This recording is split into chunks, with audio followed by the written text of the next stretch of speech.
आदर अदाब अभिनंदन आभार।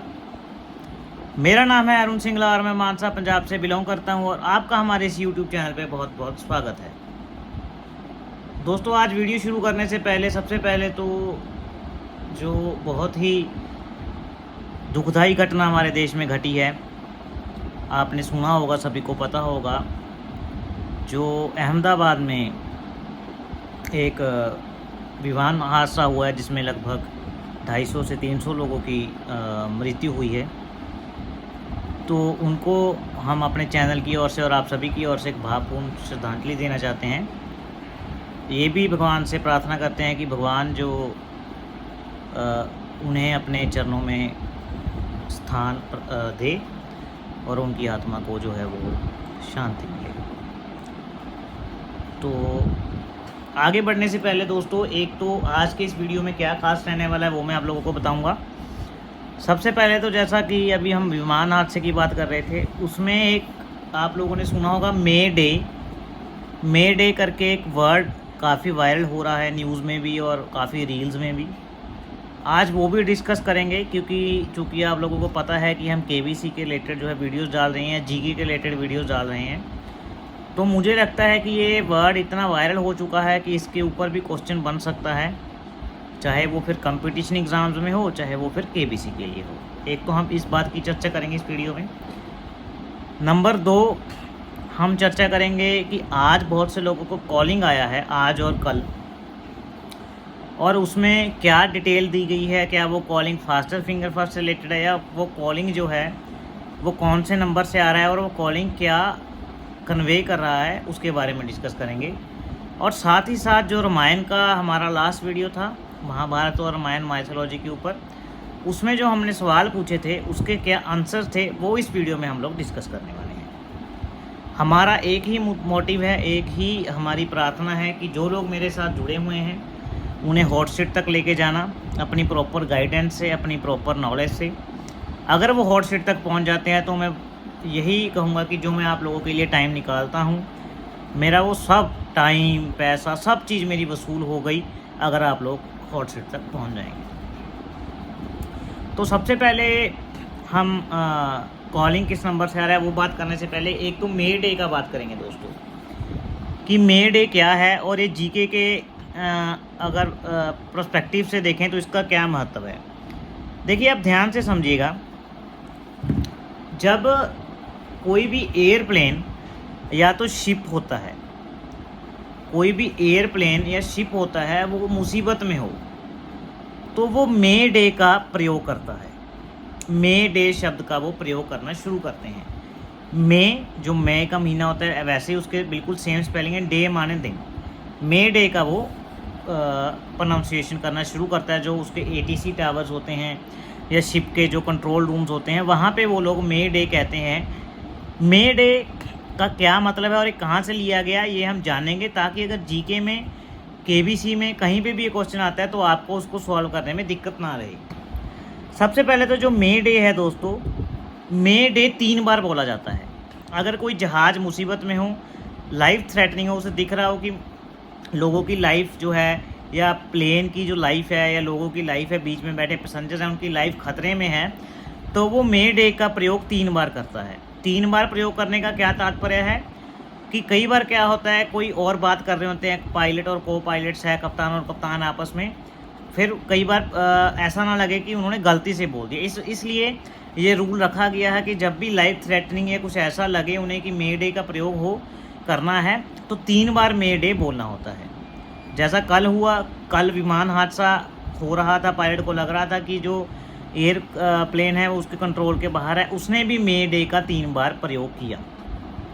अब जो मे डे शब्द है दोस्तों, इसका मतलब क्या है ये जानेंगे। ये मे डे शब्द ये फ्रेंच भाषा में से चूज़ किया गया है।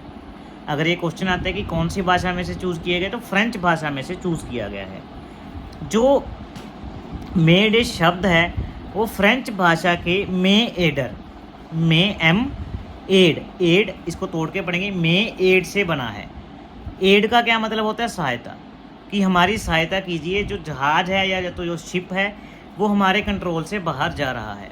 2 बातें हो गई। मे डे जब लाइफ थ्रेटनिंग होता है, शिप और एरोप्लेन में यूज़ होता है। फ्रेंच भाषा में से लिया गया है। नंबर 3 कौन से शब्द से बना है? एम एडर, एम एडर शब्द से ये बना है।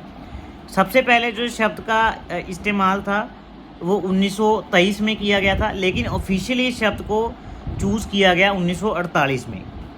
ये आइडिया किसका था? फ्रेडरिक मॉकफोर्ड का, फ्रेडरिक मॉकफोर्ड का। इतना इनफ है। अगर जीके में आपको या केबीसी में आपको ये क्वेश्चन आता है तो आपको लोगों के लिए इतना इनफ रहेगा। अब हम जो कल के रामायण के क्वेश्चन थे वो बात करने से पहले हम बात करेंगे केबीसी में जो दोस्तों कॉलिंग आ रही है क्या है वो और उसका क्या तात्पर्य है। मेरे बहुत से सब्सक्राइबर्स हैं उन्हें एक नंबर से कॉल किया जा रहा है, उन्हें कोई जानकारी भी नहीं दी जा रही, लेकिन उनसे पूछा क्या जा रहा है कि आपका रजिस्ट्रेशन नंबर, जब आप वहाँ गए थे ऑडिशन देने तो आपका रजिस्ट्रेशन नंबर क्या था। 2 चीज़ें ही उनसे पूछी जा रही हैं, एक तो आपका नाम और रजिस्ट्रेशन नंबर पूछ के वो फ़ोन रख दे रहे हैं। रजिस्ट्रेशन नंबर वो पूछा जा रहा है जो आपका इंटरव्यू जब पीआई देने गए थे ग्राउंड ऑडिशन के टाइम, वो रजिस्ट्रेशन नंबर पूछा जा रहा है। अब ये कॉल किसका है ये समझने से पहले आप लोग एक बात समझिए। जब भी केबीसी किसी भी सीजन में ऑडिशन कंडक्ट करता है तो इसमें 2-3 पार्टी जुड़ी होती हैं। पार्टी मतलब एक तो वो आउटसाइड एजेंसीज़ को हायर करते हैं। आउटसाइड एजेंसीज़ कौन सी होती हैं? जो बहुत सारे रियलिटी शोज़ के लिए काम करते हैं। केबीसी उनको अपना मोटा मोटा टर्म्स एंड कंडीशन के अकॉर्डिंग आउटलाइन दे देता है कि हमारी ये आउटलाइन है, आप हमें इस प्रकार से आप ग्राउंड ऑडिशन कंडक्ट कीजिए और हमें कंटेस्टेंट चुन के दीजिएगा। ये जो सारा का सारा काम है ये एक एजेंसी को सौंप दिया जाता है। वो एजेंसी बाहरी एजेंसी होती है, यानी थर्ड पार्टी होती है, केबीसी से अलग हट के होती है। ऐसा नहीं है कि उसका डिसीजन फाइनल होता है, वही आप लोगों को एकत्रित करती है, वही जो आपको कॉल आता है फर्स्ट राउंड का सेकंड राउंड का, वही कंपनी आपको कॉल करती है, वही कंपनी वेन्यू डिसाइड करती है, वही वेन्यू पे जाके आपको फॉर्म प्रोवाइड कराती है। जो फॉर्म होता है उसका जो फॉर्मेट है वो केबीसी डिसाइड करता है, लेकिन फॉर्म प्रोवाइड कराना कॉलिंग से लेके आपका पीआई तक का सफ़र जो है वो कंपनी तय करती है। जो भी ग्राउंड ऑडिशन होता है, जो भी ग्राउंड ऑडिशन में आपको खाने पीने के लिए दिया जाता है, वो सारा का सारा जो है वो कंपनी की जिम्मेवारी होती है। नंबर 1। नंबर 2, जो पैनल में बैठे होते हैं उनमें से कई बार केबीसी के मेंबर्स भी होते हैं, कई बार ऐसा भी होता है केबीसी के मेंबर वहाँ नहीं मौजूद होते, कंपनी वाले ही इंटरव्यू कंडक्ट करते हैं। फिर वहाँ पे वो इंटरव्यू रिकॉर्ड होती है और केबीसी के बैकएंड पे जो पैनल्स होते हैं वो इंटरव्यू को देखते हैं, उसे जांचते हैं कि किस प्रकार से आपने इंटरव्यू दिया, फिर उसी प्रकार से आपकी मार्किंग होती है।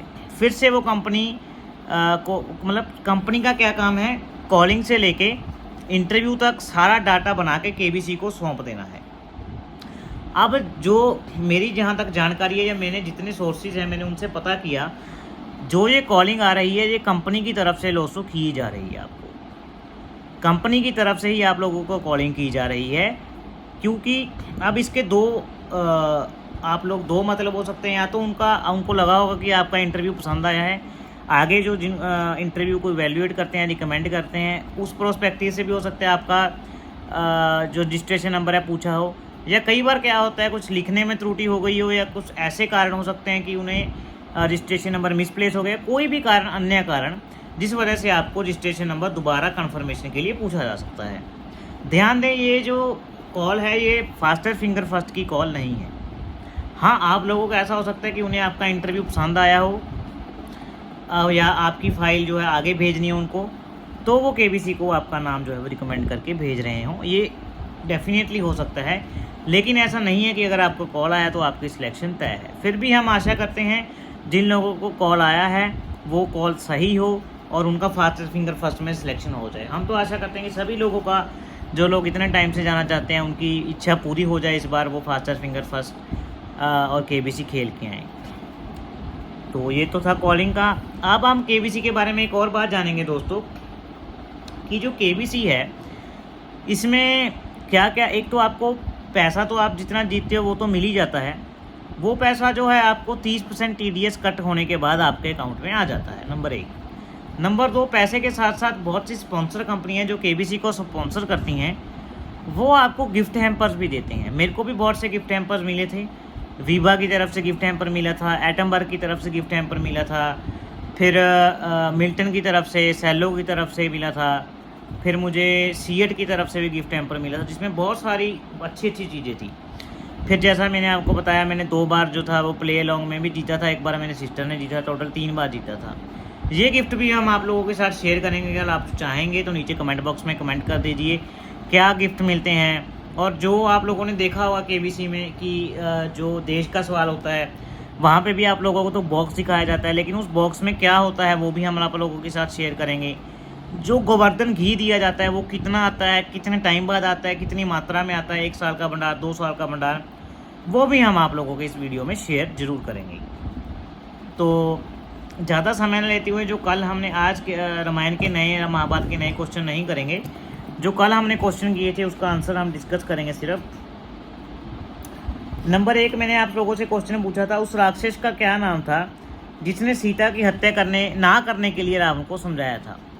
उसका नाम था जी सुपार्श्व। उसका नाम था जी सुपार्श्व। रामायण के सबसे बड़े कांड और सबसे छोटे कांड का नाम आप लोगों को बताना है।